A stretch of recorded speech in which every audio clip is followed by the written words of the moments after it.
2 Samuel 3வது அதிகாரம் வசனம் 1 எல்லாரும் சேர்ந்து வாசிப்போம். சவுலின் குடும்பத்துக்கும் தாவீதின் குடும்பத்திற்கும் நெடுநாள் யுத்தம் நடந்தது.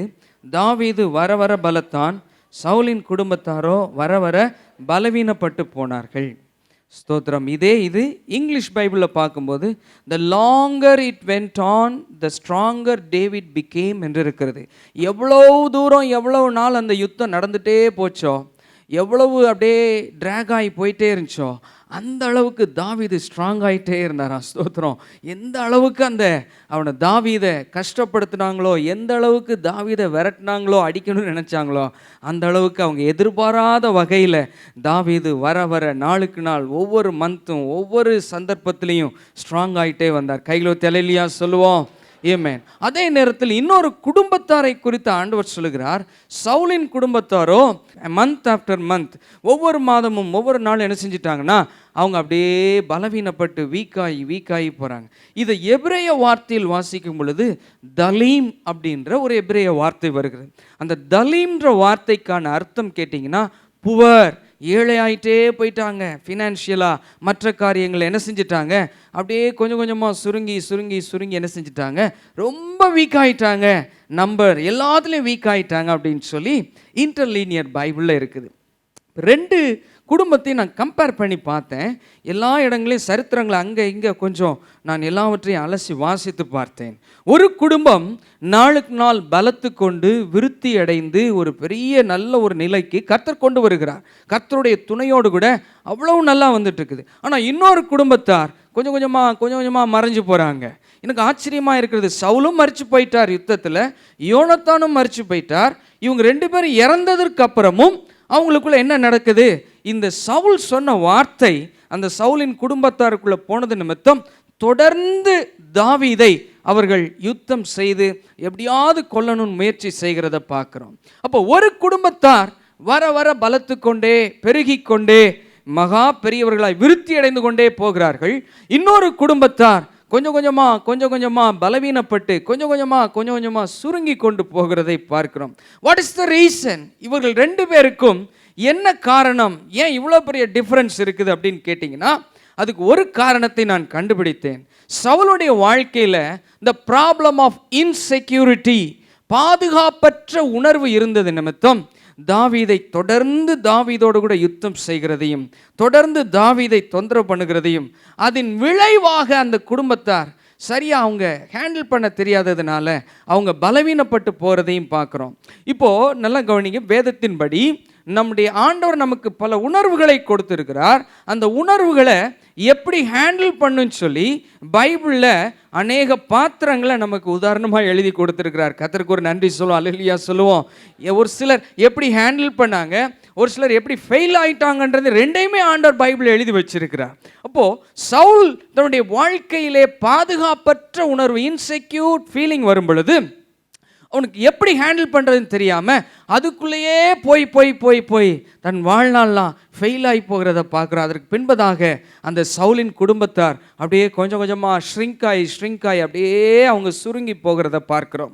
அதே நேரத்தில் தாவீது கர்த்தரை தன் புகலிடமாக தன் அடைக்கலமாக கொண்டது நிமித்தம், கர்த்தரையே சார்ந்து வாழ்ந்தது நிமித்தம், கர்த்தரை கனம் பண்ணி வாழ்ந்தது நிமித்தம் என்ன பிரச்சனை வந்தாலும் தாவீதுக்கு தெரியும். வனாந்தரத்தில் இருந்தாலும், காட்டில் இருந்தாலும், பள்ளத்தாக்கில் இருந்தாலும், மரண இருளின் பள்ளத்தாக்கில் இருந்தாலும், எந்த இடத்துல இருந்தாலும் தாவீதுக்கு ஒன்று தெரியும், எல்லா நேரங்களையும் நான் சென்றடையத்தக்க ஒரு கன்மலை இருக்கிறார். அல்லேலூயா சொல்லுவோம். நான் போய் சேரக்கூடிய ஒரு நல்ல தெய்வம் இருக்கிறார். அவர்கிட்ட எனி டைம் என்னுடைய ப்ராப்ளம், என்னுடைய ட்ரபிள், என்னுடைய டிஃபிகல்ட் சிச்சுவேஷன், என்னுடைய பயம் நிறைந்த சூழ்நிலை, பாதுகாப்பற்ற நிச்சயமற்ற வாழ்க்கையாக இருக்கலாம், எதிர்காலத்தை குறித்து ஒன்றுமே தெரியாமல் இருக்கலாம், பிளாங்காக இருக்கலாம், எல்லா நேரத்திலையும் அவர்கிட்ட நான் போய் விழுந்துட்டேன்னா போதும், அவர் எல்லாவற்றையும் பார்த்து கொள்வார்னு தெரியும் தாவீதுக்கு.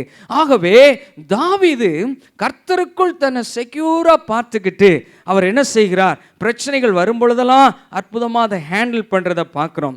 அருமையான தேவனுடைய பிள்ளைகளே, வேதத்தில் சரித்திரத்தில் வாசிக்கிறோம், பல இடங்களில் பலரும் இந்த பிரச்சனையினால் என்ன செஞ்சுருக்கிறாங்க, கஷ்டப்பட்டிருக்கிறாங்க. நமக்கு தெரியும், பல ஆண்டுகளுக்கு முன்பதாக ஜெர்மன் தேசத்தில் ஹிட்லர் என்கிற ஒரு பெரிய சர்வாதிகாரி தோன்றினார். அவர் யூதர்களை கொன்று குமித்தார். 6 மில்லியன் யூதர்களை கொன்று குமித்தார். அதற்கான காரணம் என்னன்னு சொல்லி தோண்டி அலசி ஆராய்ஞ்சு பார்த்தா there was only one reason. யூதர்களை பார்க்கும்போதெல்லாம் அந்த ஹிட்லருக்கு பாதுகாப்பற்ற உணர்வு. எப்போ பார்த்தாலும் அவருக்கு என்ன, தே ஆர் லைக் பேரசைட்ஸ் அப்படின்னு சொல்கிறார். ஒரு ஸ்டேட்மெண்ட் கிரியேட் பண்ணி பாதுகாப்பற்ற உணர்வு. பைபிளில் பாருங்க, பார்வோன் எபிரேயர்களை பார்க்கும் பொழுது ஒரு பாதுகாப்பற்ற உணர்வு. இவர்கள் பலத்து பெருகி யுத்தம்னு ஒன்று வந்தால் என்ன செஞ்சிருவாங்களாம், எங்களை என்ன செஞ்சிருவாங்க, மேற்கொண்டுருவாங்கன்னு சொல்லிட்டு அவர்களை நெருக்கினான் ஒடுக்கினான் என்று எழுதப்பட்டிருக்கிறது. ஆகவே வேதம் சொல்கிறது, பார்வோன் எவ்வளவாய் நெருக்கினானோ எவ்வளவாய் ஒடுக்கினானோ அவ்வளவாய் தேவ ஜனங்கள் பெருகி கொண்டே இருந்தார்கள். ஆக பார்வோன் சொல்றான், கடைசியா சிப்போரால் பூவால் என்று சொல்லக்கூடிய 2 நர்சஸ்ட்ட சொல்லி, எபிரேய மருத்துவச்சிகள்கிட்ட சொல்லி, இந்த பிள்ளைங்க ஆண் பிள்ளைங்க பிறந்தா என்ன செஞ்சிருங்க, அவங்களெல்லாம் என்ன செஞ்சிருங்க, கொண்டு போட்டுருங்க. அப்போ இன்செக்யூர் அந்த ஃபீலிங்கில் எக்ஸ்ட்ரீம் லெவலுக்கு பைபிளில் சிலர் போனப்போ இந்த மாதிரி காரியங்களை செஞ்சுருக்கிறாங்க. ஆனால் அருமையானதுடைய பிள்ளைகளே, இந்த மதியான வேளையில் நமக்கு ஒரு நற்செய்தி இருக்குது. அது நம்முடைய வாழ்க்கையில் அப்படி தலை காமிக்கிற மாதிரி இருக்கும் பொழுது அதை சரி செய்ய முடியாது இல்லையா சொல்லுவோம். அந்த பாதுகாப்பற்ற உணர்வு வர மாதிரி உங்களுக்கு தெரியுதா உங்களுடைய எதிர்காலத்தை குறித்து? Being a single parent, sometimes ஒருவேளை நீங்கள் ஒருத்தர் தான் குடும்பத்துக்கு ஆளாக இருப்பீங்க. கணவனாக இருக்கலாம், இல்லை மனைவியாக இருக்கலாம், இல்லை யாராவது தவறி இருக்கலாம், இல்லை வேறு மாதிரி காரியங்கள் நடந்திருக்கலாம். நீங்கள் இன்செக்யூர் ஃபீலிங் வர்ற மாதிரி இருந்தால் தாவீதின் சில முறைகளை நான் உங்களுக்கு சொல்லித்தரேன். ஒரு 3 முறைகள் தாவீது எப்படி அந்த மெத்தட்ஸை ஹேண்டில் பண்ணி அதை அப்ளை பண்ணி தன்னுடைய வாழ்க்கையில் எப்படி அவர் ஓவர் கம் பண்ணார்னு சொல்லித்தர போகிறேன். அதையும் நம்முடைய வாழ்க்கையில் வேத வசனத்தின் அடிப்படையில் நம்ம செய்ய போகிறோம். ஆகவே சில சமயங்களில் ஒரே ஒரு பேரண்ட் மாத்திரம் சிங்கிள் பேரண்ட்டாக இருக்கும் பொழுது ஒருவேளை பாதுகாப்பற்ற உணர்வு வரும். ஏன்னா சொசைட்டி எப்படி இருக்குதே, இப்படிப்பட்ட சமுதாயத்தில் வாழ்ந்துட்டு இருக்கிறோமே, ஒரு சிங்கிள் பேரண்ட்டாக இருக்கிறோமே, நம்ம எப்படி சமாளிக்க போகிறோம், இவ்வளவு ரொம்ப கொடூரமான நாட்களாக இருக்குதே, காலம் கெட்டு போயிருக்கிறதே அப்படின்னு யோசிக்கலாம். இன்னும் ஒரு சிலருக்கு எக்கச்சக்கமான ஃபினான்ஷியல் கமிட்மெண்ட்குள்ளே நீங்கள் இருக்கலாம். அவ்வளவு லோன் கடன் அந்த மாதிரி பிரச்சனைகள் இருந்து இன்செக்யூர் ஃபீலிங்கில் இருக்கலாம். வேதம் சொல்லுகிறபடி நாம் கடன் கொடுக்கிறவர்களாக தான் இருக்கணும், கடன் வாங்கக்கூடாது. எத்தனை பேர் ஆமேன்னு சொல்கிறீங்க? நீங்களோ ஜாதிகளுக்கு என்ன செய்வீங்க, கடன் கொடுப்பீங்க. நீங்கள் என்ன செய்ய மாட்டீங்க, ஒருபோதும் கடன் வாங்க மாட்டோம். எல்லாரும் ஆமேன்னு சொல்லுவோம். நாங்கள் ஒருபோதும் என்ன செய்ய மாட்டோம், கடன் வாங்க மாட்டோம். ஒருவேளை ஹெவி ஃபினான்ஷியல் கமிட்மெண்ட்குள்ளே இருக்கிறீங்கன்னா பைபிள் சொல்லுற மாதிரி எலிசா சொல்லுகிறார், உங்களுக்கு உண்டான காரியங்களை இமீடியட்டாக உங்கள் கையில் இருக்கிற சோர்ஸை விற்று அதை செட்டில் பண்ணுங்க. எவ்வளவு நாள் நீங்கள் பாதுகாப்பற்ற உணர்வுலே இருப்பீங்க, எவ்வளவு நாள் தூக்கம் வராமல், எவ்வளவு நாள் பயத்தில் இருப்பீங்க? அங்கே தேவ மனிதர் சொல்லுகிறார், உன்னிடத்தில் என்ன இருக்கிறது, ஒரு கூட என்னதான் இருக்கு, that is enough for God to make a miracle. உன்னுடைய வாழ்க்கையில அந்த ஒரு கூட எண்ணம் போதும், அதை வச்சு கர்த்தரால் என்ன செய்ய முடியும், அற்புதம் செய்ய முடியும். அதை பேஸ் பண்ணி தான் அநேக மூத்த ஊழியர்கள் சொல்றாங்க, அதிகமான கடன் பாரம் பிரச்சனையில் இருக்கிறவங்க உங்க கையில என்ன சோர்ஸ் இருக்கோ அதை வச்சு இமீடியட்டா என்ன செய்யுங்க, எவ்வளவு கடனை க்ளோஸ் பண்ண முடியுமோ பண்ணுங்க. ஸ்தோத்திரம். புரிஞ்சவங்க ஆமேன்னு சொல்லுங்க. கடன் வாங்கக்கூடாது. அவ்வளோ பெரிய லையபிலிட்டிலையும் அவ்வளோ பெரிய பாரத்திலையும் இருக்கிறவங்க ஞானத்தை கர்த்தர் வேதத்தின் மூலமாய் சொல்லிக் கொடுக்கிறார், ஞானமான வார்த்தைகளை சொல்லிக் கொடுக்கிறார். Settle it immediately. அப்புறமும் ஒருபோதும் கடன் வாங்கக்கூடாது என்கிற ஒரு தீர்மானத்திற்கு வர வேண்டும். கர்த்தர் யாருக்கோ பேசிட்டு இருக்கிறார். அருமையான தேவனுடைய பிள்ளைகளே, இன்னைக்கு பல விதங்களில் இன்னைக்கு அநேகர் என்ன செய்கிறோம், பாதுகாப்பற்ற சூழ்நிலையில் அந்த மாதிரி ஒரு உணர்வுல பாதிக்க போகிற சில சமயம் நாமே தவறு பண்ணிடுறோம். இந்த மாதிரி ஃபினான்ஷியல் கமிட்மெண்ட் இந்த மாதிரி காரியங்களை நாமே தவற விட்டுறோம். கர்த்தர் நமக்கு ஞானம் கொடுத்திருக்கிறார். அந்த ஞானத்தை சரியாக அப்ளை பண்ணணும். நம்முடைய வாழ்க்கையில் சேலஞ்சஸ் வரும் பொழுது, ஏதாவது ஒரு பெரிய ஸ்டெப் எடுக்கும் பொழுது, இஸ் இட் நெசசரி நவ், இது உண்மையில் இப்போ அவசியமா அப்படின்றத கொஞ்சம் டைம் எடுத்து பார்க்கணும். ஸ்தோத்திரம். சரி இருக்கட்டும். இந்த தாவீதையும் இந்த சவுலையும் குறித்து நான் சொல்லுகிறேன். சவுலுக்குள்ள பாதுகாப்பற்ற உணர்வு வந்தது நிமித்தம் தாவீதை விரட்டி விரட்டி விரட்டி அடிக்கிறத பார்க்குறோம். எங்கே போனாலும் விரட்டுகிறான். தன்னுடைய ஆஃபீஸ், கவர்மெண்ட், ஆளுகை செய்யக்கூடியது, ஆண்டவர் கொடுத்த பொறுப்பு எல்லாத்தையும் விட்டுட்டு அவன் என்ன செய்யறான், எவ்வளோ தூரம் தாவீதை விரட்ட முடியுமோ அவ்வளோ தூரம் விரட்டுகிறதை பார்க்கிறோம். ஆனாலும் கர்த்தர் தாவீதோடு கூட இருக்கிறார்னு சொல்லி 2 சாமுவேல் 5:10 போடப்பட்டிருக்கும். அந்த வசனத்தை எடுத்தவங்க எடுத்து வச்சுக்கோங்க. நான் சொல்கிறேன், தாவீது வர வர விருத்தி அடைந்தான். சேனைகளின் கர்த்தர் யாரோடு கூட இருந்தாரா? எல்லாரும் சேர்ந்து சொல்லுவோம், சேனைகளின் கர்த்தர் யாரோடு கூட இருந்தார்? தாவீதோடு கூட இருந்தார். இந்த உலகத்திலங்க ரொம்ப முக்கியமான காரியம் என்னன்னு தெரியுமா? எல்லாருக்கும் ஆண்டவர் போதிய அளவு பொருளாதார ஆசீர்வாதங்களை கொடுப்பாராக. அதான் என்னுடைய விருப்பம். ஆனால் இந்த உலகம் எப்படி மெஷர் பண்ணுன்னா, யார் செக்யூர்டாக இருக்கிறாங்க, யார் சேஃப்டியாக இருக்கிறாங்கன்னு நினைக்கிறாங்கன்னா, அதிக பணம் இருக்கிறவங்க, அதிகமான வெல்த் இருக்கிறவங்க, இந்த மாதிரி ஆட்களை பார்த்து நம்ம நினைப்போம் அவங்களுக்கு என்ன குறை, அவங்க ரொம்ப செக்யூராக இருக்கிறாங்க அப்படின்னு நினைப்போம். இது எல்லாத்துக்கும் மேலே அஸ் அ பிலீவர், ஒரு ஆவிக்குரிய பிள்ளையாக நான் அவங்களுக்கு சொல்கிறேன், பணம் இருக்கிறதுக்காக ஸ்தோத்திரம் வரணும், போதிய அளவு ஆசீர்வாதங்களுக்கு வரணும். ஆனால் இது எல்லாத்துக்கும் மேலே கர்த்தர் நம்மோட இருக்கிறது தான் பெரிய சேஃப்டி. ஆமேன்னு சொல்லுவோம். நம்முடைய ஆவிக்குரிய தகப்பன் அடிக்க ஒரு முறை சொல்லுவார், நான் யோசிச்சுட்டே இருப்பேன், ஃபிக்ஸட் டெபாசிட்டில் இது இல்லை அது இல்லைன்னு சொல்லுவார். நான் யோசிப்பேன், இதுக்கு மேலே கர்த்தர் உங்களோட இருக்கிறார், என்ன வேணும் அப்படின்னு நான் யோசித்து கொள்வேன். ஊழியத்துக்கு போகிற இடங்கள்லாம் அந்த வார்த்தையை சொல்லிகிட்டு இருப்பான், we don't have this and that, இது இல்லை அது இல்லை, இது ஃபிக்ஸட் டெபாசிட் இப்போ கிடையாது அப்படின்னு சொல்லுவாங்க. ஆனால் அதுக்கு மேலே நான் யோசிப்பேன், காட் இஸ் வித் யூ. அதனால தான் ஆண்டவர் இத்தனை ஆண்டுகளும் அற்புதமாய் ஒரு தகப்பனை போல சுமந்து வந்திருக்கிறார். ஆமேன்னு சொல்லுவோம். ஏமேன். அருமையான தேவனுடைய பிள்ளைகளே, நான் உங்களுக்கு சொல்லக்கூடிய காரியம், தாவீது என்ன செய்தார், சவுல் என்ன செய்தார் பாருங்க. முதல் குறிப்பு, இந்த பாதுகாப்பற்ற உணர்வு, அதை மேற்கொள்வதற்கான காரியத்தை சொல்கிறேன். எப்படி மேற்கொள்ளலாம், அந்த பாதுகாப்பற்ற உணர்வை எப்படி மேற்கொள்ளலான்னு சொல்லி ஒரு சிம்பிளாக ப்ராக்டிக்கலாக ஒரு 3 குறிப்பு சொல்கிறேன். நம்பர் 1 என்னன்னா, யாரையுமே நீங்கள் பகைக்கக்கூடாது. எத்தனை பேர் ஆமேன்னு சொல்கிறீங்க? யாரையுமே என்ன செய்யக்கூடாது, பகைக்கக்கூடாது, பழி வாங்கக்கூடாது. யாராவது பழி வாங்கணுன்ற எண்ணத்தோடு கூட இந்த இடத்துல வந்திருந்தா உங்களுக்காக ஒரு வசனம் வருகிறது, பழி வாங்குதல் எனக்குரியதுன்னு ஆண்டவர் சொல்கிறார். Don't take revenge on your relative. உங்களுடைய சொந்தக்காரரோ உறவினரோ உங்களுக்கு அவங்க செய்த தீமை நிமித்தம் நீங்கள் யாரையுமே பழி வாங்காதீங்க. தாவீது தீமையே செய்யலை, எந்த ஒரு தீமையும் சவுலுக்கு செய்யலை. செய்யாத போதிலும் சவுல் என்ன செய்கிறான், தாவீதை பகைக்கிறதை பார்க்கிறோம். எந்த அளவுக்கு பகைத்தார்னு தெரியுமா? எடுங்களேன், ஒரே ஒரு வசனத்தை நான் உங்களுக்கு வாசித்து காண்பிக்கிறேன். 1 சாமுவேல் 20ஆம் அதிகாரத்தை எடுத்துக்கொள்வோம். வசனம் 30 எடுத்து வச்சுக்கோங்க. 1 சாமுவேல் 20ஆம் அதிகாரம் வசனம் 30. யோனத்தான் மேலே கோபம் வந்துருச்சான், சவுலுக்கு மகன் மேலே கோபம் வந்துருச்சு. கோபம் வந்து என்ன சொல்கிறாருன்னா, யோனத்தானை பார்த்து சொல்கிறார், 2 மாறுபாடும் உள்ளவளின் மகனேன்னு மனைவியை திட்டுறாரு. பாருங்க, இதான் இன்செக்யூராக இருக்கிறவங்க இப்படிலாம் பிஹேவ் பண்ணுறாங்கன்றதுக்கு இது ஒரு அடையாளம். மனைவியை திட்டுறாரு, மகனை திட்டுறாரு. நீ உனக்கு எப்படி இருக்கிறாயா, வெட்கமாகவும் உன் தாயின் மானத்திற்கு வெட்கமாகவும் இருக்கிறாயின்னு சொல்லிட்டு அவர் என்ன சொல்றாரு, ஈசாயின் மகனைன்னு சொல்லுவார். தாவீதுன்ற பேரை சொல்ல மாட்டார். ஏன் தாவீதுன்ற பேரை சொல்ல மாட்டேங்கிறாரா? சில சமயத்தில் எனக்கு தெரியல எத்தனை பேர் இப்படி சொல்லியிருக்கீங்க, உன் பேரை நான் சொல்ல மாட்டேன், நீ தண்ணி கொடுத்தா உன் கையினால் தண்ணி வாங்கி என்ன செய்ய மாட்டேன், குடி, உன் முகத்தில் முழிக்க மாட்டேன்ற வார்த்தை சொல்கிறேன், பார்த்துருக்கீங்களா? அது மாதிரி சவுல் அந்த நாட்களில் என்ன பண்ணியிருக்கான், தாவீதுன்ற பேரை சொல்கிறது கூட அவனுக்கு எப்படி இருக்குது, வெறுப்பாக இருக்கு, ஹேட்ரட்னஸ். அந்த அளவுக்கு வெறுத்தது நிமித்தம் பல இடங்களில் பல முறை சவுல் சொல்லும் போதெல்லாம், ஈசாயின் மகனை நீ என்ன செஞ்சிருக்கிற, தோழனாக வைத்திருக்கிறது எனக்கு ரொம்ப கஷ்டமாக இருக்குது அப்படின்னு சொல்கிறான். அருமையான தேவனுடைய பிள்ளைகளே, யாரையுமே வெறுக்கக்கூடாது. அது தாவீதை வந்து கர்த்தர் ஒரு பிளெஸ்ஸிங்காக தான் கொடுத்தார். நான் தாவீது என்ன செய்தார் தெரியுமா, தன்னை பகைத்தவர்களுக்கும் நன்மை செய்தார். அல்லேலூயா சொல்லுவோம். இயேசு சொல்லுகிறார், மத்தேயு 5:44 மலை பிரசங்கம் வரும் பொழுது ரொம்ப அற்புதமான வசனத்தை கர்த்தர் சொல்கிறார். மலையில் பிரசங்கம் பண்ணிட்டு இருக்கும் பொழுது அவர் அற்புதமான வார்த்தை சொல்லுகிறார், நான் உங்களுக்கு சொல்லுகிறேன், உங்கள் சத்துருக்களை என்ன செய்யுங்கள், ஸ்நேகிங்கள். இந்த மார்க்கத்தில் மட்டும்தான் அந்த வார்த்தை சொல்லப்படுகிறது. உங்களுக்கு விரோதமாக இருக்கிறவங்க, உங்களை பயக்கிறவங்களை என்ன செய்யுங்க, நீங்கள் ஸ்நேகியுங்கள், நேசியுங்கள் சொல்லுகிறார். அது மட்டுமா, உங்களை சபிக்கிறவங்களை என்ன செய்யுங்க, ஆசீர்வதிங்க. மற்ற மார்க்கங்களில் பல்லுக்கு பல், கண்ணுக்கு கண் என்றெல்லாம் இருக்கிறது.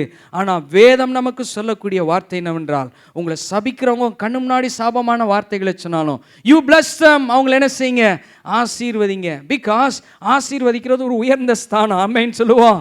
ஒரு நல்ல நிலையில இருந்தால் தானே செய்ய முடியும், பிளஸ் பண்ண முடியும். அடுத்து சொல்லுகிறார் இயேசு, உங்களை பயக்கிறவர்களுக்கு நீங்கள் என்ன செய்யுங்க, நன்மை செய்யுங்கள் என்று சொல்கிறார். உங்களை நிந்திக்கிறவர்களுக்காகவும் உங்களை துன்பப்படுத்தினவர்களுக்காகவும் நீங்கள் என்ன செய்யுங்க, ஸ்தோத்திரம், ஜெபம் பண்ணுங்கள் என்று சொல்கிறார். ஒருவேளை சில காரியங்களை நம்மளை ரொம்ப நெருக்கிற மாதிரி இருக்குதா, சில நபர்கள் நம்மளை ரொம்ப நெருக்கிற மாதிரி இருக்குதா, கண்ணை மூடி ஜெபம் பண்ணுங்க. I will give you the answer. ஆண்டவர் சொல்கிறார், நான் அதுக்கு பதில் சொல்வேன் சொல்றார். ஹல்லேலூயா. ஒருவேளை உங்களுடைய பிஸ்னஸில், உங்களுடைய பாதையில் யாராவது அதிக நெருக்கத்தை கொடுத்துட்டு இருக்கிறாங்களா? உங்களை துன்பப்படுத்துகிறவர்களுக்காகவும் நிந்திக்கிறவர்களுக்காகவும் நீங்கள் என்ன செய்யுங்கள்? சொல்லுங்கள், வசனத்தை சொல்லுங்கள். ஜெபம் பண்ணுங்கள். Pray for them. ஆண்டவர் ஆன்சர் கொடுப்பார். ஹல்லேலூயா, ஸ்தோத்திரம். தாவீது இதை செய்தார். தன்னை பகைத்த சவுலுடைய ஜீவனை 2 முறை பாதுகாக்கிறதை பார்க்கிறோம். ஒரு முறை எல்லாரும் ஒரு குறிப்பிட்ட வனாந்தரத்தில் படுத்திருக்கும் பொழுது, அப்னேர், படைத்தலைவர்கள் எல்லாரும் படுத்திருக்கிறாங்க. அப்பொழுது தாவீதும் அவருடைய நண்பர்களும் போய் அந்த இடத்துல இருக்கக்கூடிய ஈட்டியும் செம்பை என்ன செஞ்சுறாங்க? எடுத்துட்டு வந்துடுறாங்க. அப்பொழுது கூட அருமையான ஒரு வாய்ப்பு இருக்கிறது. அந்த இடத்துல வசனத்தில் சொல்லப்பட்டிருக்கும், ஆண்டவரே அவங்களுக்கு நித்திரை உண்டு பண்ணினான்ற வார்த்தை இருக்கும். ரொம்ப நல்லா இருக்கும். ஆண்டவரே என்ன செய்தானா? நல்ல சவுண்ட் ஸ்லீப் அவங்களுக்கு கொடுத்தார்.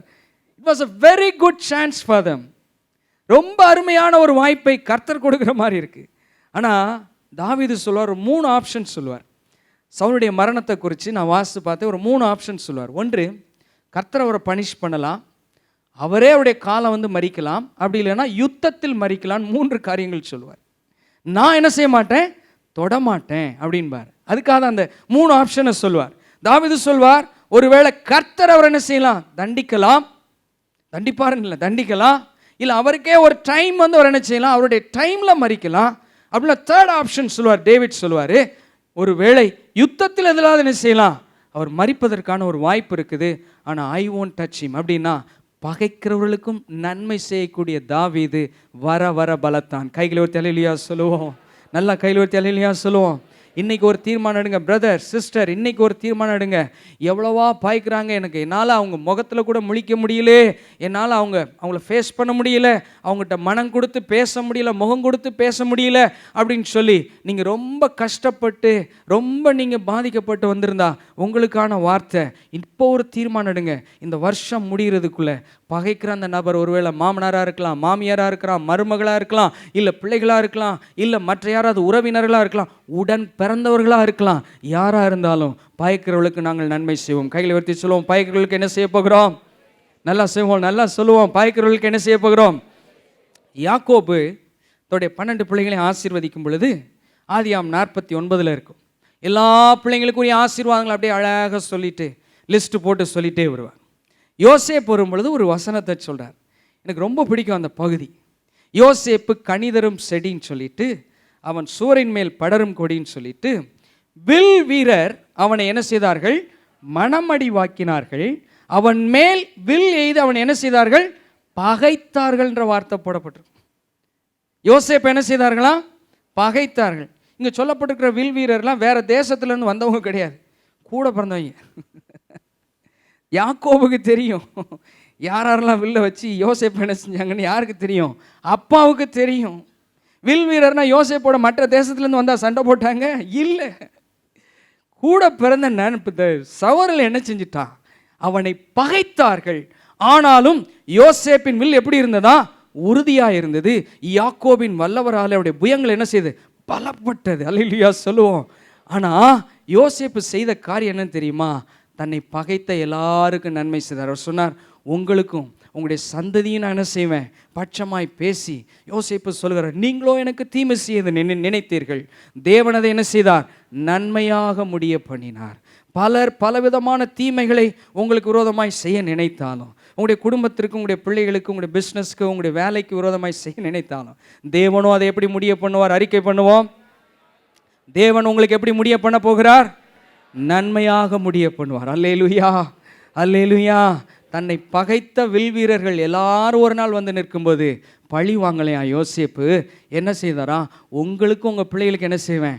நன்மை செய்வேன் என்று 50ஆம் அதிகாரத்தில் சொல்லுகிறதை பார்க்கிறோம். அருமையான தேவனுடைய பிள்ளைகளே, தாவீது வர வர பலத்ததற்கான முதல் காரணம் தன்னை பகைத்தவர்களுக்கும் நன்மை செய்கிறத பார்க்குறோம். ஆகவே அருமையான தேவனுடைய பிள்ளைகள், இன்றைக்கி இருக்கக்கூடிய இந்த பிரச்சனைகளை வச்சுட்டு இனிமேல் நான் முழிக்க மாட்டேன், வரமாட்டேன், இந்த மாதிரி காரியங்கள், சபதங்கள் எடுக்கிறது, இதில் சத்தியம் பண்ணுறது, பைபிள் சொல்லியிருக்கு சத்தியம் பண்ணக்கூடாது, வானத்தின் பேரிலாவது பூமியின் பேரிலாவது என்ன செய்யக்கூடாது? Don't take promises like that, அந்த மாதிரி செய்யக்கூடாதுன்னு சொல்லப்பட்டிருக்குது.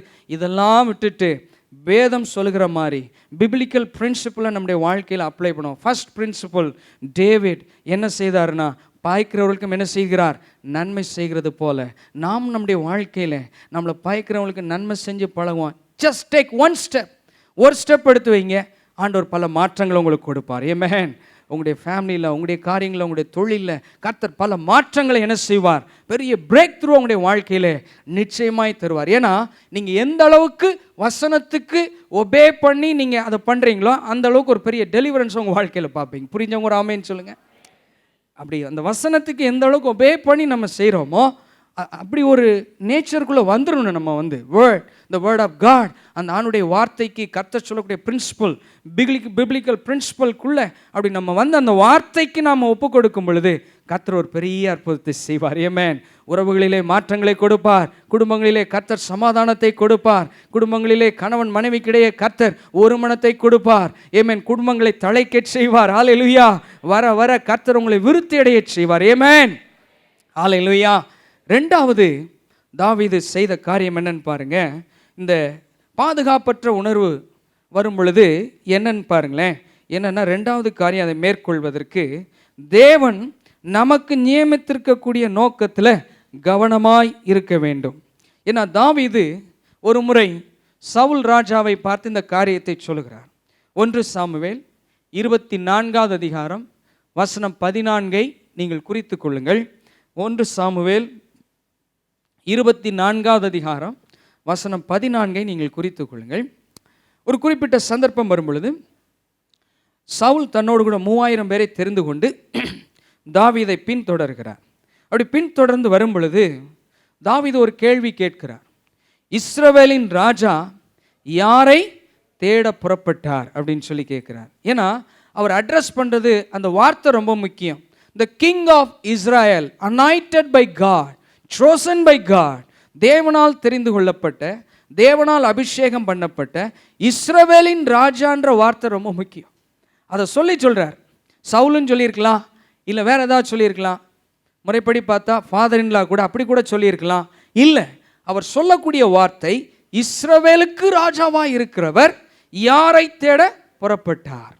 அப்புறம் சொல்றார், ஒரு செத்த நாயையா, ஒரு தெள்ளு பூச்சியையா நீர் யாரை பின்தொடர்கிறீர் என கேட்கிறார். ஏனென்றால் இஸ்ரவேலுக்கு ராஜாவாய் இருப்பது, ஆளுகை செய்வது என்பது மிக பெரிய ஒரு பாக்கியம். ஆண்டவரால் தெரிந்து கொள்ளப்பட்டு, கர்த்தரால் அபிஷேகம் பண்ணப்பட்டு, அவருடைய ஜனத்தின் மீது கர்த்தர் எப்படி வச்சிருக்கிறார்? ஒரு அதிபதியாய் வைத்திருக்கிறார். அப்போ தாவீது சொல்றது என்னன்னா, யூ ஆர் அ கிங். ராஜாக்குரிய வேலையை பார்க்காம நீங்க மற்றவங்க சொல்றதையும் கேட்டுட்டு பாதுகாப்பற்ற உணர்வின் நிமித்தம் நீங்க என்ன செய்றீங்க? நீங்க என்னை பின்தொடர்ந்து வர்றீங்களே, என்னை நீங்க கொண்டு என்ன செய்ய போறீங்க? What is the use of coming after me? எனக்கு பின்னாடி வர்றதுனால உங்களுக்கு என்ன பிரயோஜனம்? ஆண்டவர் ஒரு அற்புதமான பொறுப்பை கொடுத்திருக்கிறார். நல்ல ஒரு வேலையை, உன்னதமான ஸ்தானத்தை கொடுத்திருக்கிறார். நல்ல குடும்பத்தை கொடுத்திருக்கிறார். நல்ல நோக்கத்தை கொடுத்திருக்கிறார். வாழ்நாளில் அந்த நோக்கத்தை என்ன செய்யலாம்? நிறைவேற்றி சந்தோஷமா ஆசீர்வாதமா இருக்கலாம். அருமையான தேவனுடைய பிள்ளைகளே, இன்றைக்கும் உங்களுக்கு நேராக இந்த வார்த்தை கடந்து வருகிறது. கர்த்தர் உங்களுக்காக, உங்களுடைய குடும்பத்திற்காக நல்ல நோக்கங்களை வைத்திருக்கிறார். ஆமென். Just concentrate or focus on your purpose. ஸ்தோத்திரம். உங்களுக்காய் நியமிக்கப்பட்டிருக்கக்கூடிய அந்த நோக்கத்தில் கவனமாக இருக்கணும். பாருங்கள், பேதுருவுடைய மரணத்தை குறித்து இயேசு கிறிஸ்து அவர் உயிர்த்த பிற்பாடு 21வது அதிகாரம் யோவானில் சொல்கிறார். சொல்லும் பொழுது, இன்ன விதமாய் நீ மரிப்பாய் அப்படின்னோடனே ஓகே அப்படின்ற மனசு வரல பேதுருக்கு. சரின்னு சொல்கிறதுக்கு என்ன இல்லை, மனசில் கஷ்டம்தான், உண்மையில கஷ்டம்தான். அதை ஏற்றுக்கொள்கிறது. அவர் சொல்கிறார் முதிர் வயதில் அப்படின்னு சொல்கிறாரு. எந்த ஏஜில் மரிப்பா அப்படின்றத ஒரு க்ளூ கொடுக்குறாரு, எல்லாம் சொல்கிறார். ஆனால் பேதுருவுக்குள்ள என்ன இருந்ததுன்னா, ஆண்டவரே இவன் காரியம் என்ன? யோவானை குறித்து கேட்குறார். பக்கத்தில் யார் நிற்கிறா? ஜான் நிற்கிறார். Focus on what you have given to you. உனக்கு என்ன கொடுத்த, அதனால ஆண்டவர் சொல்கிறார், இப்பொழுது நீ என்ன செய்து வா, பின்பற்றி வா. அவன் நான் வர வரைக்கும் உயிரோடு இருந்தால் உனக்கு என்ன? அப்போ ஆண்டவர் என்ன சொல்கிறாருன்னா, உனக்கு நான் கொடுத்த வாக்குத்தத்தம், உனக்கு நான் சொன்ன காரியம், அதில் ஃபோக்கஸ்டாக இருக்கணும். கையில் ஒருத்தி ஆமேன்னு சொல்லுங்க, நல்லா ஆமேன்னு சொல்லுங்க. ஆண்டவர் உங்களுக்கு கொடுத்த திட்டங்கள், ஆண்டவர் உங்களுக்கு கொடுத்த நோக்கங்கள், உங்களுடைய பிள்ளைகளை குறித்து சொல்லியிருக்கக்கூடிய அதில் ஃபோக்கஸ்டாக இருங்க. ஒருவேளை சின்னதாக இருக்கலாம், பெரியதாக இருக்கலாம், மற்றவங்கள மாதிரி பிரம்மாண்டமாக இல்லாமல் இருக்கலாம். But you are a successful person. அல்லேலூயா. நீங்கள் அதில் ஃபோக்கஸ்டாக இருந்தாலே போதும். You will have a great success. அதில் ஒரு பெரிய சக்சஸ் இருக்கும். இந்த பாதுகாப்பற்ற உணர்வு இதெல்லாம் என்ன செய்யாது, உங்களை பாதிக்காது. அதனால தான் தாவீது அடிக்கொரு முறை தன்னை தேவன் எதற்காக ஏற்படுத்தினார் என்பதை அவர் கன்ஃபஸ் பண்ணுவார். கன்ஃபஸ் பண்ணி சொல்லுவார், ஆண்டவர் என்னை இஸ்ரவேல் ஜனத்திற்கு அதிபதியாய் வைத்திருக்கும் பொழுது என்னுடைய நோக்கம் அதுவாக இருக்குது, என்னை அப்படி ஒரு உன்னதமான நோக்கத்துக்கு கர்த்தர் அழைத்திருக்கிறார்ன்றதை கன்ஃபஸ் பண்ணி சொல்லுவார். அப்போது அடிக்கொரு முறை நீங்கள் யோசிக்க வேண்டிய ஒரு காரியம் என்ன, நம்முடைய வாழ்க்கை, நம்முடைய எதிர்காலத்தை குறித்து திட்டங்கள் இவைகளெல்லாம் போடுறது தப்பு இல்லை, நல்லதா, இந்த திட்டங்கள்லாம் வைங்க. ஆனாலும் பி ஃபோக்கஸ். உங்களுடைய காரியம் என்ன, உங்களுடைய நோக்கம் என்ன என்பதில் ரொம்ப தெளிவாக இருக்கணும். ஸ்தோத்திரம். மற்றவங்க செய்கிறத நம்ம செய்யணும், மற்றவங்க சொல்கிறத கேட்டு இதை செய்யணும் அதை செய்யணுன்றதை விட ஆண்டவர் உங்களுக்கான நோக்கம் என்ன வச்சிருக்கிறாரோ அதை தெரிந்து கொண்டு அதை ஃபாலோ பண்ணுறதுல கவனமாக இருக்கணும். புரிஞ்சுங்க, ஒரு ஆமேன்னு சொல்லுங்க. தாவீது தனக்கு நியமித்திருக்கக்கூடிய அந்த ட்ராக்ல ரொம்ப கவனமாக இருந்தார். ஸ்தோத்திரம். ஆகவே கர்த்தர் சமஸ்த இஸ்ரவேலின் மேலும் ராஜாவாக ஏற்படுத்தி, எனக்கு ரொம்ப பிடிச்ச விஷயம் என்னென்னா, தாவீதின் நாட்களில் அந்த தேசம் ராஜ்யம் ஸ்திரப்பட்டு ஒரு பெரிய ஃப்ளரிஷ்மெண்ட்டை கண்டது. அல்லேலூயா சொல்லுவோம். ஒரு பெரிய ஃப்ளரிஷ்மெண்ட். இன்னைக்கு வரைக்கும் இஸ்ரேலுக்கு போனீங்கன்னா இஸ்ரேல் ஃப்ளாகில் நீங்கள் பார்த்தீங்கன்னா ஒரு ஸ்டார் இருக்கும். அந்த ஸ்டாருக்கு பேர் டேவிட் ஸ்டார். ஸ்தோத்திரம். அவர் அவ்வளோ சக்ஸஸ்ஃபுல்லாக இருக்கிறதுக்கான காரணம், இன்றைக்கும் அந்த ஒயிட் கலர் அந்த பேக்ரவுண்டில் ப்ளூ கலர் 2 இதை போட்டு அந்த ஸ்டார் டேவிடோட ஸ்டார் இருக்கும். ஒவ்வொரு வீடுகளையும் வச்சுருக்குறாங்க. நம்ம ஊரில் கொடியை ஏற்ற முடியும், நம்ம அதெல்லாம் பெருசாக நினைக்க மாட்டோம். ஆனால் அவங்க யூதர்கள் ஒவ்வொரு வீடுகள்லையும் என்ன செய்கிறாங்க, அது ரொம்ப பெருசாக நினச்சி ஒவ்வொரு வீடுகளையும் இந்த கொடிகள் வச்சுருக்காங்க. அந்த கொடியில் இருக்கிறது என்னன்னு பார்த்தீங்கன்னா டேவிடோட ஸ்டார் அங்கே இருக்கிறத பார்க்க. அருமையான தேவனுடைய பிள்ளைகளே, என்ன சொல்ல வரேன்னா, தாவீதின் நாட்களில் அவருடைய காரியத்தில் ஆண்டவர் வைத்த அவருடைய நோக்கத்தில் கவனமாக இருந்தது நிமித்தம் அந்த ராஜ்யத்தை, இஸ்ரவேல் தேசத்தை ஸ்திரப்படுத்தி அதை அப்படியே ஃப்ளரிஷ் பண்ண வைக்கிறார். அல்லேலூயா சொல்லுவோம். அருமையான தேவனுடைய பிள்ளைகளே, 2வது குறிப்பு, பாதுகாப்பற்ற உணர்வை மேற்கொள்வதற்கு ஆண்டவர் உங்களுக்காக வச்சிருக்கிற உங்கள் ட்ராக், உங்களுடைய பர்பஸ் என்ன என்பதை நீங்கள் அறிந்து கொண்டு அதில் கவனமாக இருக்க வேண்டும். 3வதாக தாவீது இதை மேற்கொள்ள என்ன செய்தார், இல்லை சவுல் எதில் மிஸ் பண்ணார்னு பாருங்க. தன்னுடைய வாழ்க்கையில் எப்பொழுதெல்லாம் அவருக்கு இந்த மாதிரி பாதுகாப்பற்ற உணர்வு வருதோ அப்போதெல்லாம் தாவீது என்ன செய்வார்னா பாட்டு பாடுவார். ஸ்தோத்திரம். நான் வாசித்து பார்த்தேன், சவுல் தீர்க்கதரிசனம் சொல்லியிருக்கிறாரு. சவுல் யுத்தத்திற்கு போயிருக்கிறாரு, யுத்தங்களில் வெற்றி பெற்றிருக்கிறாரு. ஒரு முறை சாமுவேல் வர்றதுக்கு முன்னாடி பலியிட்டிருக்கிறார், இதெல்லாம் செஞ்சுருக்கிறாரு. ஆனால் பாட்டு பாடின மாதிரி எனக்கு தெரியல. மோசே பாடியிருக்கிறார், ஸ்தோத்திரம். சாலமோன் பாடியிருக்கிறார், சாலமோனின் சங்கீதங்கள் இருக்கிறது, மோசேயின் சங்கீதங்கள் இருக்கிறது, அதிகமாக தாவீதின் சங்கீதங்கள் இருக்குது. அப்படின்னா தன்னுடைய வாழ்க்கையில் எப்பெல்லாம் பயம் வந்ததோ அப்பெல்லாம் கர்த்தரை பற்றி ஒரு பாடல் பாடுகிறத பார்க்குறோம். கையில் தெரியலையா சொல்லுவோம். அல்லேலூயா, அல்லேலூயா. உங்களுடைய ஒருவேளை சரீரத்தில் ஏதாவது கிரிட்டிக்கல் இல்னஸோடு இந்த இடத்துல வந்திருக்கிறீங்களா? ரொம்ப கிரிட்டிக்கல் இல்னஸ், வெளியில் சொல்ல முடியாத ஒரு வியாதியோ பிரச்சனையோடு இந்த இடத்துல வந்திருக்கிறீங்களா? உங்களுக்கான ஒரு சொல்யூஷன், ஸ்டார்ட் சிங்கிங். ஆண்டவரை குறித்து பாடல்களை இன்பமாக பாடணும். அல்லேலூயா. நப்தலியை குறித்து சொல்லப்பட்ட ஆசீர்வாதங்களை வாசித்து பார்த்தா, நப்தலியை குறித்து யாக்கோபு சொல்லும் பொழுது சொல்கிறார், நப்தலி என்ன செய்வான்னா, விடுதலை பெற்ற பெண்மான், அவன் இன்பமான வசனங்களை என்ன செய்வானா, வசனித்து கொண்டே இருப்பான், பாட்டு பாடுவான் அப்படின்ற காரியத்தை சொல்லுகிறார். அப்போ நப்தலிக்கு அப்படி ஒரு ஆசீர்வாதத்தை, அப்படி ஒரு கேரக்டர் நப்தலிக்குள்ளே இருந்திருக்கு. அதே போல் தாவீதை குறித்தும் சொல்லும் பொழுது இன்பமான சங்கீதங்கள் என்ன செஞ்சிருக்கிறார், பாடிட்டே இருந்திருக்கிறார். எப்பெல்லாம் பயம் வருதோ, எப்பெல்லாம் நெருக்கம் வருதோ, ஒரு முறை பெலிஸ்திய ராஜாட்ட போகிறார். வேஷம் மாறி அங்கே போய் நிற்கும் பொழுது அவருக்கு ஒரே இன்செக்யூர் ஃபீலிங், பயந்து போய் நிற்கிறார். ஒன்று, ஏன்னா சவுலுக்கு பயந்து தான் அங்கே போயிருக்கிறார். அங்கே போய் நிற்கும் பொழுது சங்கீதம் 34 அதனுடைய பின்னணி சொல்லும். அங்கே போய் நிற்கிற சமயத்தில் சங்கீதம் 34 வாசிக்கிறோம், சொல்லப்பட்டிருக்கோம், ஐயோ எய்தர் இவர் நம்மளை அடிச்சிடலாம், இல்லாட்டினா இந்த விரோதி நம்மளை நினைச்சிடலாம், பெலிஸ்திய ராஜா நம்மளை என்ன செஞ்சிடலாம், அடிச்சிடலான்னு சொல்லிட்டு அங்கே போய் இன்சேன் ஆன மாதிரி நுரை தள்ளுவனவன் போல் என்ன செய்கிறார், அப்படியே போய் இருக்கும் பொழுது அந்த பெலிஸ்திய ராஜா சொல்கிறார், என்ன எங்கள் ஊரில் பைத்தியக்காரன் குறைவாக இருக்கான்னு அவனை கொண்டு வந்தீங்க அப்படின்னு சொல்லி சில காரியங்களை சொல்கிறத பார்க்குறோம். அது முடிந்த அந்த இடத்துலேருந்து தப்பித்து வரும் பொழுது அருமையான ஒரு பாட்டு பாடுறார். எப்பையெல்லாம் கர்த்தர் பாதுகாக்கிறாரோ, எப்பையெல்லாம் நெருக்கத்தில் இருக்கிறாரோ, எப்பையெல்லாம் வேதனைகள் வழியாக கடந்து போகிறாரோ, பாதுகாத்து வந்ததுக்கப்புறம் ஒரு அருமையான பாட்டு பாடுறார். சங்கீதம் 34, கர்த்தரை நான் எக்காலத்தில் ஸ்தோத்தரிப்பேன், அவர் துதி என்ன செய்யுமா, எப்போதும் என் நாவில் இருக்கும். அவருடைய துதி எப்படி எப்படி இருக்கும்? எப்போதும் என் நாவில் இருக்கும். ஹல்லேலூயா, ஹல்லேலூயா, ஸ்தோத்திரம். ஒருவேளை ட்ரையாக இருக்கிற மாதிரி இருக்குதா? சந்தோஷமாக இருக்கிறோம், ட்ரையாக இருக்கிறோம், எந்த நேரமும் எப்போதும் அவருடைய துதி என்ன செய்யும்? என் நாவில் இருக்கும். அப்படின்னா அவருடைய வாழ்க்கையில் எப்பெல்லாம் பாதுகாப்பற்ற உணர்வு வந்து அவரை பாதித்ததோ அப்பையெல்லாம் கர்த்தருடைய வார்த்தைகளை வைத்து, ஆண்டவர் தனக்கு கொடுத்த வாக்குகளை வைத்து பாடல்களை பாடுகிறத பார்க்குறோம், கர்த்தரை துதிக்கிறத பார்க்குறோம். அருமையான தேவனுடைய பிள்ளைகளே, இன்னைக்கு ஒரு தீர்மானம் எடுக்கணும். ஸ்தோத்திரம். ரொம்ப தாங்க முடியாத நெருக்கம், தாங்க முடியாத அழுத்தம் இருக்கக்கூடிய நபர்களாக இருக்கலாம். உங்களுக்கான வார்த்தை ஸ்தோத்திரம். அந்த அழுத்தத்தின் மத்தியில், அந்த நெருக்கத்தின் மத்தியில் ஆண்டவரை பார்த்து சொல்லணும், நீரே என் கண்மலை, நீரே என் கோட்டை, நீரே என் இரட்சகர், நீரே என் தஞ்சம், நீரே என்னுடைய மெய்ப்பர், என்னுடைய மீட்பர். ஹல்லேலூயா. கைகளை உயர்த்தி ஆமென் சொல்லுவோம். அவரே நமக்கு எல்லாமாய் இருக்கிறார். ஹல்லேலூயா. அவரே நமக்கு கண்மலையாய் இருக்கிறார். அவரே உங்களுக்கு ஒத்தாசை தரும் பர்வதமாக இருக்கிறார். அவரே உங்களுக்கு உன்னதமான மறைவாக இருக்கிறார். அவரே உங்களுக்கு அடைக்கலமும் கேடகமுமாய் இருக்கிறார். உங்களுக்கு உங்களுடைய பிள்ளைகளுக்கும் அவர்தான் பாதுகாப்பு. ஆமென். ஹல்லேலூயா. சில சமயங்களில் கம்ப்யூட்டரில் ஒர்க் பண்ணும்போது ஆன்டிவைரஸ் போட்டு நம்ம ஒர்க் பண்ணுறோம்.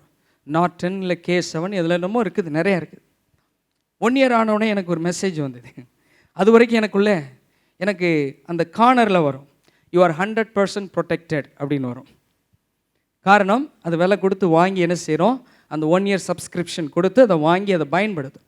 அதனால் நாட்10 ஆன்டிவைரஸ்லேருந்து ஒவ்வொரு முறையும் எனக்கு என்னுடைய லேப்டாப்பில் நான் ஒர்க் பண்ணும்போதெல்லாம் வரும், யூ ஆர் 100% ப்ரொடெக்டட்னு வரும். அதை பார்த்தோன்னே ஒரு சந்தோஷம், வா குட், நம்முடைய கம்ப்யூட்டரை யாரும் என்ன செய்ய முடியாது, எந்த வைரஸ் என்ன செய்ய முடியாது, அட்டாக் பண்ண முடியாது அப்படின்னு சொல்லி நமக்குள்ள ஒரு சந்தோஷம். அதுக்கு மேலே ஆண்டவர் நம்மளோட இருக்கிறதுனால, கர்த்தருக்குள்ளே நாம் இருக்கிறதுனால, we are also 100% protected. அல்லேலூயா. நம்ம எந்த அளவுக்கு பாதுகாப்பாக இருக்கிறோம் தெரியுமா? ஸ்தோத்திரம். கர்த்தர் நம்மளோட இருக்கிறது நிமித்தம் தான். ஸ்தோத்திரம். எத்தனையோ முறை பிசாசு எத்தனையோ ட்ராப்பை வச்சது உண்டு. ஸ்தோத்திரம். எல்லாவற்றிலும் கர்த்தர் உங்களை விடுவித்து பாதுகாத்தார். நான் ஒரு சின்ன இல்லஸ்ட்ரேஷன் வாசித்துட்டு இருந்தேன், அதை நான் சொல்லணும்னு விருப்பப்படுறேன். அந்த எல்லோ ஸ்டோன்ஸ் அப்படின்ற ஒரு நேச்சுரல் பார்க் ஒன்று அமெரிக்க ஐக்கிய தேசத்தில் இருக்கு. அந்த எல்லோ ஸ்டோன், அதை குறித்து வாசித்துட்டு இருந்தேன். ரொம்ப ஃபேமஸான ஒரு பார்க்கு போல். அந்த எல்லோ ஸ்டோன் பார்க்கில் ஒரு குறிப்பிட்ட ஆண்டு பயங்கரமான ஒரு வைல்டு ஃபயர் வந்துருச்சு. வைல்டு ஃபயர் வந்தது நிமித்தம் அநேக சேதங்கள் ஆயிடுச்சு.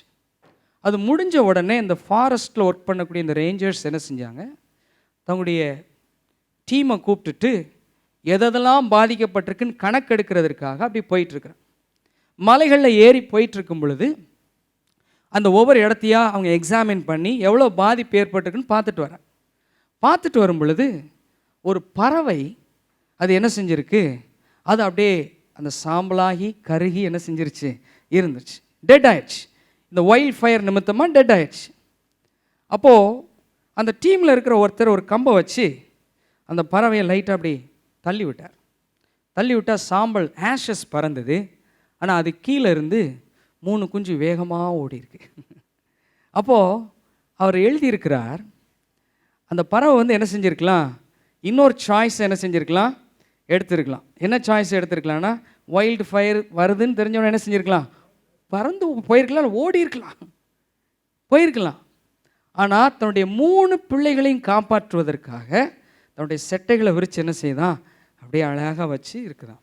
இது ஒரு பெரிய நியூஸ் ஆயிடுச்சு, ரொம்ப பெரிய நியூஸ் ஆயிடுச்சு. இதை வாசிக்கும் பொழுது நான் உணர்த்தப்பட்டேன், இதே போல் அவருடைய சிறகுகளின் மறைவில் நம்ம இருக்கிறது நிமித்தம். அருமையான தேவனுடைய பிள்ளைகளே, நம்மளை கர்த்தர் எப்படி பாதுகாக்கிறார், தன் ஜீவனை கொடுத்து பாதுகாக்கிறார். உங்களுக்காக ஏற்கனவே என்ன செஞ்சிட்டார், ஜீவனையே கொடுத்துட்டார். அவ்வளோ அழகாக அவங்கள என்ன செய்கிறார், கவர் பண்ணி வச்சிருக்கிறார். ரொம்ப ஆச்சரியம். ஒரு சாதாரண ஒரு பேர்டுக்கே தன்னுடைய பிள்ளைகளை ப்ரொடெக்ட் பண்ணுன்னு சொல்லி ஒரு எண்ணம் வந்து தன்னுடைய ஜீவனை கொடுத்து என்ன செய்து அது பாதுகாக்குமே. ஆனால் ஸ்தோத்திரம். அருமையானதுடைய பிள்ளைகளே, உங்களுக்காகவும் எனக்காகவும் ஏற்கனவே ஜீவனையே கொடுத்த ஆண்டவர் உங்களை பாதுகாப்பது அதிக நிச்சயம். அதனால தான் வேதத்தில் ஆண்டவர் இந்த பாதுகாப்பை குறித்து சொல்லும் பொழுது நீங்கள் விசேஷமானவன்னு சொல்லுவார், ஆனால் பறவைகளை சொல்லுவார். ஒரு காசுக்கு எத்தனை அடைக்கலான் குருவிகள், 2 அடைக்கலான் குருவிகள். இவருடைய சித்தம் இல்லாமல் அவைகள் என்ன செய்யாது, ஒன்று கூட கீழே விழாதுன்னு சொல்லிட்டு இவைகளை பார்க்கிலும் நீங்க எப்படிப்பட்டவர்கள்? நல்லா சொல்ல, இவைகளை பார்க்கிலும் நாம் எப்படிப்பட்டவர்கள்? எல்லாரும் அறிக்கை பண்றீங்களா? இவைகளை பார்க்கிலும் நாங்கள் எப்படிப்பட்டவர்கள்? ஹalleluya. You are so special in God's sight. Amen. இன்னைக்கு 2019 முடிக்க போகிறோம். இன்னைக்கு போதிய அளவு பேங்க் பேலன்ஸ் இல்லைன்னு சொல்லி அதை நினச்சி நீங்கள் இன்செக்யூராக நீங்கள் இருந்துகிட்ருக்கிறீங்க. அது ஒரு பொருட்டே கிடையாது ஆண்டவருக்கு. ஹல்லேலூயா. அருமையான தேவனுடைய பிள்ளைகளே, பிதாவாகிய தேவன் தன் குமாரனே கொடுத்தவர் மற்ற எல்லாவற்றையும் அருளாதிருப்பது எப்படி? ஆகவே நாளைய தினத்தை குறித்து யாருமே ஒரி பண்ணக்கூடாது. நீங்கள் ஒன்றுக்கும் கவலைப்படாமல் எல்லாவற்றையும் குறித்து ஸ்தோத்திரத்தோடு உங்களுடைய விண்ணப்பங்களை என்ன செய்யுங்க? தேவனுக்கு தெரியப்படுத்துங்கள். அப்பொழுது என்ன செய்யும்? எல்லா புத்திக்கும் மேலான தேவ சமாதானம் இந்த வார்த்தை கேட்கக்கூடிய எல்லாரையும் ஆட்கொள்வதாக. ஹல்லேலூயா. எல்லா புத்திக்கும் மேலான தேவ சமாதானம் உங்களுடைய குடும்பத்தை குறித்த கவலைகள், உங்களுடைய பிள்ளைகளை குறித்த பேர்டன்ஸ், உங்களுடைய பேர பிள்ளைங்களை குறித்த பேர்டன். சில வயது முந்த பாட்டிமார் இல்லை தாத்தாமாருக்கு அவங்களுக்கு இருக்கிற கன்சர்னே என்னென்னா, பேரப்பிள்ளைங்கிட்டே இருப்பாங்க. பேரப்பிள்ளைங்க ஹெல்த்து சொல்லுவாங்க, அவளை படிப்பை சொல்லுவாங்க, ஸ்டடீஸுமே எக்ஸல் ஆகணும், இதை பண்ண மாட்டேங்கிறான், இப்படி இருக்கிறான் அப்படி இருக்கான், பேரப்பிள்ளைங்களே சொல்லிகிட்டு இருப்பாங்க. சோத்திரம். உங்களுக்கான வார்த்தை, நீங்கள் ஒன்றுக்குமே கவலைப்படக்கூடாது. பேரப்பிள்ளைகளை குறித்தோ நாளை தினத்தை குறித்தோ, ஒருவேளை பென்ஷன் ஸ்கீமை குறித்து யாராவது பயந்துட்டு இருக்கிறீங்களா? அந்த மத்தியான வேளையில் நமக்கு பென்ஷன் கிடைக்குமா கிடைக்காதான்னு சொல்லி யாராவது யோசிச்சுட்டு இருக்கிறீங்களா? திடீர்னு எனக்கு அந்த ஒரு வார்த்தை வந்தது. அருமையான தேவனுடைய பிள்ளைகளே, எங்களுக்கு பென்ஷன் வருமா வராதா, நம்ம எப்படி பிற்காலத்தில் எப்படி இருக்க போகிறோம், பிள்ளைகள் பராமரிப்பாங்களா மாட்டாங்களா அப்படின்னு சொல்லி ஒருவேளை நீங்கள் யோசித்து கொண்டு இருக்கலாம். தாவீது வர வர பலத்தது போல there will be progress in your life. Hallelujah. தாவீதின் வாழ்க்கையை குறித்து கர்த்தர் சொல்லும்போது there was a very good progress in his life. அதே வேளையில் சவுலின் வாழ்க்கையில் ப்ராக்ரஸ் இல்லாமல் போனதுக்கான காரணத்தை நம்ம பார்த்தோம். ஆனால் தாவீதோட வாழ்க்கையில் அவ்வளவு நல்ல ப்ராக்ரஸ் இருந்ததுக்கான காரணம் என்னன்னு தெரியுமா? கர்த்தரை எக்காலத்திலும் துதித்து கொண்டே இருந்தார். ஹல்லேலூயா. ஸ்கூலுக்கு போகும்போது, வேலைக்கு போகும்போது எல்லா நேரங்களையும் ஸ்தோத்திரம் பண்ணி என்ன செய்யணும்? ஆண்டவரை துதித்து கொண்டே இருக்கணும். ஸ்தோத்திரம். அருமையானதுடைய பிள்ளைகளே, 3 காரியங்களை சொன்னேன் உங்களுக்கு. முதல் காரியம் நான் சொன்னேன், நீங்கள் என்ன செய்யணும்? பகை இருக்கக்கூடாது. நம்முடைய வாழ்க்கையில் என்ன இருக்கக்கூடாது? பகை இருக்கவே கூடாது. ஒருவேளை நமக்கு கோபமாக இருந்தாலும் அந்த கோபம் சூரியன் அஸ்தமிக்கு முன் என்ன செய்யணும்? மாறணும் அப்படின்றது ஆண்டவர் சொல்கிறார். உங்களுக்கு டைம் கொடுக்குறார். எவ்வளோ நல்ல ஆண்டவர் பாருங்கள். உடனே மாறுங்கன்னு சொல்ல மாட்டேங்கிறார். நைட் வரைக்கும் உங்களுக்கு டைம் தர்றேன், நைட்டுக்குள்ளே என்ன செஞ்சுருங்க? Because we are all human beings. ஆண்டவருக்கு தெரியும் நம்முடைய கெப்பாசிட்டி என்னன்னு தெரியும். அதனால் சொல்கிறார், டைம் எடுத்துக்கோங்க, ஆனால் நெக்ஸ்ட் டேக்கு யாரும் போயிடாதீங்கன்றார். நெக்ஸ்ட் டே வரைக்கும் உள்ளே யாரும் என்ன செய்யாதீங்க? வைக்காதீங்க. பகையை வைக்காதீங்க, பொறாமையை வைக்காதீங்க, கோபத்தை வைக்காதீங்க, பழி வாங்கும் எண்ணத்தை வைக்காதீங்க. நான் பெரிய ஆள் ஆகி என்ன செய்கிறேன் பாரு சொல்லாதீங்க. மனதில் கூட என்ன வரக்கூடாது. கர்த்தர் பார்த்துக்கிடுவார். ஸ்தோத்திரம். ஏமேன். ஆண்டவர் சொல்கிறார், கர்த்தர் நமக்காக என்ன செய்வாரா? யாவையும் செய்து முடிக்கக்கூடிய தேவனாக இருக்கிறார். He will take care of everything. ஸ்தோத்திரம். நமக்கான நீதி நியாயம் எல்லாவற்றையும் பட்ட பகலை போல ஒரு நாள் வெளிச்சத்தில் கொண்டு வருவார். ஹல்லேலூயா. ஒரு நாள் அற்புதமாக கொண்டு வந்து நிறுத்துவார். அவை கர்த்தர் பார்த்துக்கொள்வார். இருதயத்தில் நினைக்காதீங்க, நான் ஒரு நாள் அப்படின்னு என்ன செய்யக்கூடாது, நான் இப்படி ஆகி நான் நிச்சயமாக பழி அப்படின்ற எண்ணங்கள் வரக்கூடாது. அதனால தான் வேதம் சொல்லுகிறது, இந்த வேர்ல்ட்லி பேட்டர்னுக்குள்ளே நீங்கள் கன்ஃபார்ம் ஆகக்கூடாது, but transform your mind with the word of God. தமிழில் இந்த உலகத்தின் என்ன செய்யக்கூடாது? இந்த காரியங்கள் ஒத்து போகக்கூடாது. அதுக்கு என்ன செய்யக்கூடாது? நீங்கள் ஒத்து போகக்கூடாது. உங்களுடைய எண்ணங்கள், உங்களுடைய காரியங்கள் அதுக்கு ஒத்து வரக்கூடாது. ஸ்பிரிச்சுவலாக இருக்கணும் அப்படின்றத கர்த்தர் சொல்லார். Because our calling is a higher calling. நம்முடைய அழைப்பே உன்னதமான அழைப்பு. அந்தகார இருளில் இருந்த நம்மை ஆச்சரியமான ஒளியின் இடத்திற்கு அழைத்த தேவன் அப்படியே நிறுத்திடல, இங்கே வந்து இருங்கன்னு சொல்லலை. நம்மளை ராஜாக்களும் ஆசாரியர்களும் பரிசுத்த ஜாதியுமாய் வைத்திருக்கிறார். மறுபடியும் சொல்லுகிறேன், உங்களை கர்த்தர் எப்படி வைத்திருக்கிறார்? அந்தகார இருளில் இருந்த உங்களை ஆச்சரியமான வெளிச்சத்தினத்திற்கு கொண்டு வந்து அப்படியே நிறுத்திடல. எப்படி வச்சிருக்கிறார்? ராஜாக்களும், ஸ்தோத்திரம், பரிசுத்த ஜாதியுமா, ஹோலி நேஷன், செப்பரேட்டட் பீப்புள். ஆண்டவர் உங்களை என்ன செஞ்சிருக்கிறார்? தனிமைப்படுத்தி வைத்திருக்கிறது நிமித்தம். அருமையான தேவனுடைய பிள்ளைகளே, நான் 3 காரியத்தை சொன்னது பிரகாரம் பகை இருக்கக்கூடாது. 2வதாக கர்த்தர் நமக்கு வச்சிருக்கிற அந்த பர்பஸில் ரொம்ப கவனமாக இருக்கணும். 3வதாக நான் சொன்னது போல எவ்வளவு நெருக்கமான நேரம் வந்தாலும் என்ன செய்யணும்? கர்த்தரை துதிக்கணும். ஒரே ஒரு வசனத்தை சொல்லி முடிக்க போகிறேன். சங்கீதம் 56:3 வரும் பொழுது, சங்கீதம் 56:3 வரும் பொழுது நெருக்கத்திலிருந்து தாவீது அந்த பாட்டு பாடுறார். ரொம்ப கஷ்டமான சூழ்நிலையில் பாடுறார். பயம் தான் நம்ம என்ன செய்வோம், பொதுவாக நமக்கு தெரிஞ்சவங்களுக்கு ஃபோன் பண்ணுவோம், இல்லை நல்ல பொசிஷனில் இருக்கிறவங்களுக்கு என்ன செய்வோம், ட்ரை பண்ணுவோம், யாராவது ஹெல்ப் பண்ண மாட்டாங்களான் இருப்போம். ஆனால் டேவிடோட மெத்தட் எப்படி இருக்குன்னா, அவர் சொல்கிறார், நான் பயப்படும் நாளிலே என்ன செய்வேன், உங்களை மட்டும்தான் நம்புவேன் ஆண்டவரே. சோதரம், யாரை மட்டும்தான் நம்புவேன்? ஆமாம், யூ அலோன் ஓ காட். அதான் டேவிடோட மெத்தட். இப்போ மனிதர்கள் வேண்டாமா, கர்த்தரை நீங்கள் நம்பும் பொழுது சரியான மனிதர்களை உங்களுக்கு கர்த்தர் கொண்டு வருவார். ஆமென். சரியான நபர்களை கர்த்தர் கொண்டு வருவார். நீங்கள் அதை விட்டுட்டு நேராக நீங்கள் மனிதர்கள்ட்ட போனீங்கன்னா ஏமாற்றங்கள் வந்துடும் பிரதர் சிஸ்டர். ஆகவே இன்செக்யூராக ஃபீல் பண்ணுகிற நேரத்தில், நான் பயப்படும் நாளிலே நான் என்ன செய்வேன், உண்மையே நம்புவேன் ஆண்டவரே, உங்களை மட்டும்தான் நம்புவோம். பிள்ளைகளுக்கு சொல்லிக் கொடுங்க, கர்த்தரை தான் நம்பணும். நெருக்கமான நேரத்தில், எல்லா நேரத்திலும் அவர் தான் அனுகூலமான எவர் பிரசன்ட் ஹெல்ப். உங்களுடைய வாழ்க்கையிலே எல்லா நேரங்களிலும் பக்கத்தில் இருந்து, அருகில் இருந்து, அனுகூலமாக இருந்து நமக்கு உதவி செய்யக்கூடிய சகாயர் ஒருவர் உண்டு. அவர் தான் பிள்ளைகளுக்கு சொல்லிக் கொடுக்கணும், உங்களுடைய சந்ததிக்கு சொல்லிக் கொடுக்கணும். ஸ்தோத்திரம். He is our ever present help. அருமையானவருடைய பிள்ளைகளே, irrespective of our background or caste or creed or religion or anything, ஆண்டவர் நமக்கு எல்லா நேரங்களிலும் he is our ever present help. ஆகவே இதை மனதில் வைத்து தொடர்ந்து முன்னேறுவோம். ஒரு நாள் இந்த பாதுகாப்பற்ற உணர்வுக்கு என்ன செய்யக்கூடாது, இடம் கொடுக்காம, அப்படி வர்ற மாதிரி இருந்தாலும் ஒரு பாட்டு பாடி என்ன செய்யணும், இருக்கணும். ஸ்தோத்திரம். பாடுகள் நிறைந்த உலகம், பாடுகள் நிறைந்ததில் பாட்டு பாடியே மேலே வந்துடலாம் இல்லையா சொல்லுவோம். கர்த்தரை பாடி பாடி என்ன செய்யலாம், மேலே வந்துடலாம். பாடுகள் நிறைந்த உலகம் தான், இல்லைன்னு சொல்லலை. ஆண்டவர் சொல்ல, அந்த உலகத்தில் உங்களுக்கு என்ன உண்டு, உபத்திரவங்கள் உண்டு, ஆனாலும் என்ன செய்யுங்கள், திடன் கொள்ளுங்கள், நான் உலகத்தை ஜெயித்தது போல என்ன செய்ய முடியும், நீங்களும் ஜெயிக்க முடியும். ஆகவே பாடி பாடி ஜெயிச்சு மேலே வரப்போகிறோம். ஆமென். லைக் டேவிட், தாவீதை போல சங்கீதங்களை பாடின, இன்பமாய் பாடின தாவீது ராஜாவை போல கர்த்தரை துதித்து பாடி பாடி பாடி மேற்கொண்டு மேலே வரப்போகிறோம். ஆமென். ஹல்லேலூயா. அற்புதமான ஒரு 2020 கர்த்தர் நம்மளுக்கு முன்பதாக வைத்திருக்கிறார்.